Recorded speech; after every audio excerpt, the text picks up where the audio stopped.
Beaucoup de gens se demandent pourquoi l'Arabie saoudite n'adopte pas une position plus musclée à ce sujet. Comme vous le savez, en 1973, il y a eu un embargo pétrolier à l'encontre des pays occidentaux qui avaient soutenu Israël. Pourquoi l'Arabie saoudite n'en fait pas autant comme cela? Eh bien, vous savez, imposer un embargo pétrolier à quiconque ces jours-ci n'aura aucun effet. Il y a du pétrole à profusion dans le monde et les producteurs de pétrole depuis 1973 se sont considérablement développés. Maintenant, les États-Unis importent un peu moins de pétrole car ils ont leurs propres ressources. Et bien que l'Europe soit dépendante des importations et autres, les producteurs de pétrole ne se limitent cependant pas à l'Arabie saoudite et aux pays arabes. Donc cela est devenu aujourd'hui un outil inefficace. Mais quand vous dites plus musclé, que voulez-vous dire par là? Voulez-vous dire que l'Arabie saoudite devrait déclarer la guerre à Israël ou déclarer la guerre aux États-Unis et au Royaume-Uni pour leur soutien à Israël? Cela ne serait pas simplement stupide, mais ceci étendra le conflit au lieu de le limiter. Nous voulons voir la fin des affrontements. Et c'est là que nous mobilisons toutes nos ressources politiques et économiques afin de convaincre les pays à soutenir la fin du conflit. Et vous savez, les délégations des pays arabo-musulmans qui parcourent le monde pour convaincre les gouvernements étrangers de soutenir une telle proposition sont menées par l'Arabie saoudite. Donc, de quelle fermeté parlez-vous? En termes de soutien envers le peuple palestinien, nous n'avons jamais hésité à le faire.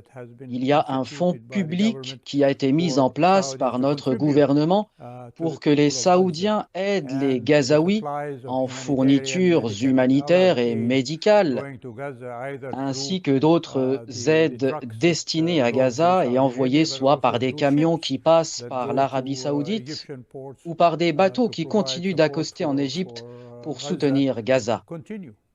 Que pensez-vous du rôle que pourrait avoir l'Arabie saoudite dans l'établissement d'un État palestinien?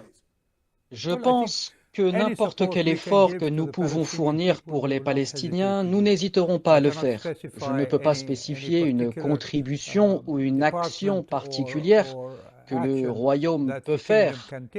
Donc il y aurait beaucoup d'argent saoudien. Pas que de l'argent, mais en termes de savoir-faire technique, de soutien politique, globalement ce qu'ils veulent. Mais vous savez, reconstruire Gaza devrait être une responsabilité internationale et il devrait y avoir un fonds onusien pour le faire. Et je pense que l'on devrait imposer aux Israéliens de payer une partie de la reconstruction de Gaza, car ce sont eux qui en ont détruit les infrastructures. Pensez-vous que la normalisation des relations entre l'Arabie saoudite et Israël est toujours réaliste? Eh bien, dans les circonstances actuelles où M. Netanyahou et son gouvernement ont déclaré qu'ils ne reconnaîtront pas un État palestinien, le Royaume ne reconnaîtra pas non plus Israël.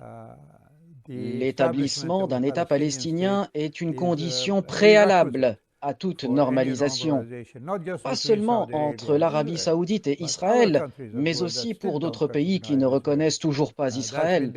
Ce fut le cas lors de l'initiative de paix arabe, mais aussi de l'initiative de l'Organisation de coopération islamique, ainsi que pour toutes les autres initiatives de paix qu'il y a eu depuis 1948.